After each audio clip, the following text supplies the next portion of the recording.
નમસ્તે વિદ્યાર્થી મિત્રો, આજે આપણે capacitor start, capacitor run, double value induction motor જોવાના છે. તો જ્યારે પણ તમને એક્ઝામમાં ડબલ વેલ્યુ આવું લખેલું આવે, કારણ કે કેપેસિટર રન, કેપેસિટર સ્ટાર્ટ અને કેપેસિટર રન એમાં બે આવે છે, સિંગલ વેલ્યુ અને ડબલ વેલ્યુ. તો જ્યારે અત્યારે આપણે જે ભણવાના છે ડબલ વેલ્યુ કેપેસિટર છે.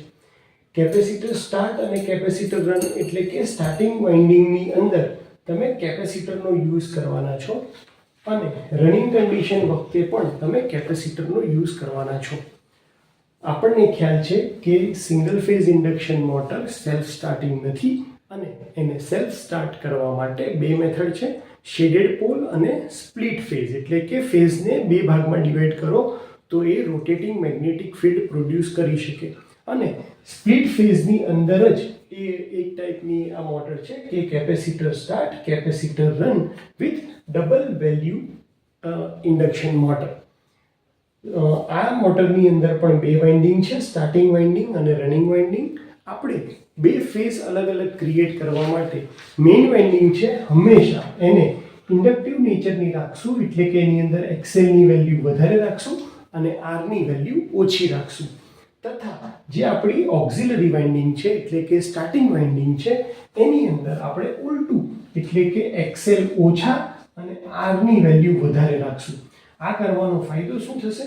તો આ કરવાથી ફાયદો આપણને થશે કે આપણો જે પહેલો કરંટ છે મેઇન વાઇન્ડિંગનો કરંટ, એ અહીંયા તમને વોલ્ટેજ કરતાં 80 કે 85 ડિગ્રી નેવું મળતો હશે.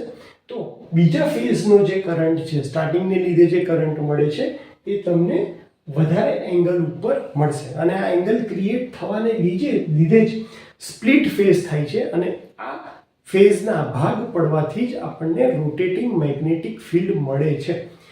તો જે સ્ટાર્ટિંગ વાઇન્ડિંગ છે એની સાથે આપણે શું કરીએ છીએ તો કે એક કેપેસિટર પરમનન્ટ જ કનેક્ટેડ રહે એવી અરેન્જમેન્ટ કરી છે, જે લાસ્ટ ટાઈમ આપણે capacitor start, capacitor run single valued single phase induction મોટરમાં જોયું હતું. ડબલ વેલ્યુની અંદર શું એક ચેન્જ અરેન્જમેન્ટ કરી છે કે આપણે બીજું પેરેલલમાં કેપેસિટર મૂકી દઈએ છીએ અને એની સાથે સેન્ટ્રીફ્યુગલ સ્વિચ રાખી દઈએ છીએ.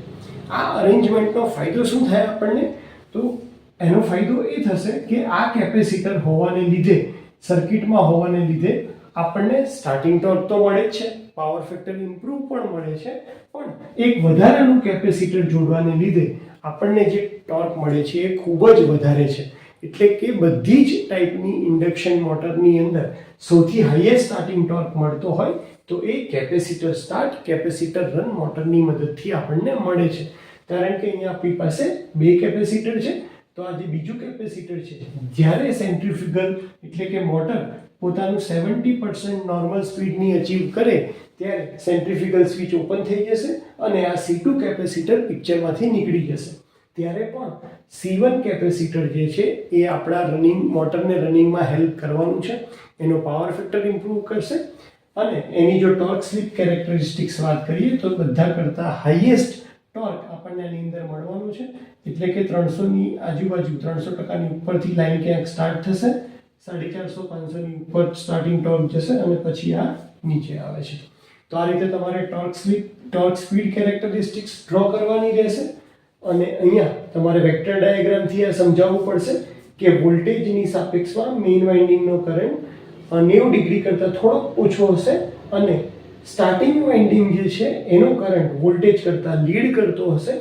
આ બે ફેઝ પડવાને લીધે રોટેટિંગ મેગ્નેટિક ફિલ્ડ પ્રોડ્યુસ થયું અને એટલા માટે તમારું જે રોટર છે આ રોટેટ થવાનું સ્ટાર્ટ કરશે. તો આ હતું capacitor start, capacitor run, double value single phase induction મોટરનો ડાયાગ્રામ, એનો વેક્ટર ડાયાગ્રામ, એનો ટોર્ક સ્પીડ કર્વ અને એની એપ્લિકેશન કઈ કઈ જગ્યાએ છે તો કે કોમ્પ્રેસરની અંદર યુઝ થાય છે, ફ્લોર મિલમાં યુઝ થાય છે અને મિક્સર ગ્રાઇન્ડરની અંદર આપણે આ ટાઈપની મોટરનો યુઝ કરીએ છીએ. તો હોપ કે તમને ડાયાગ્રામ બધા જ ખ્યાલ આવી ગયા હશે. બહુ સિમ્પલ કન્સેપ્ટ છે આનો કે જે તમારું મેઇન વાઇન્ડિંગ છે એની પેરેલલમાં તમારે સ્ટાર્ટિંગ વાઇન્ડિંગ રાખવાનું છે અને સ્ટાર્ટિંગ વાઇન્ડિંગમાં જે એલિમેન્ટ હશે એના પરથી સિંગલ ફેઝ ઇન્ડક્શન મોટરનું નામ પડ્યું છે અને એ નામ પ્રમાણે તમારે વેક્ટર ડાયાગ્રામ ડ્રો કરતા જવાના છે અને torque slip torque speed characteristics draw કરવાની છે. તો આટલો ટાઈમ માટે શાંતિથી સાંભળવા માટે થેન્ક યુ સર.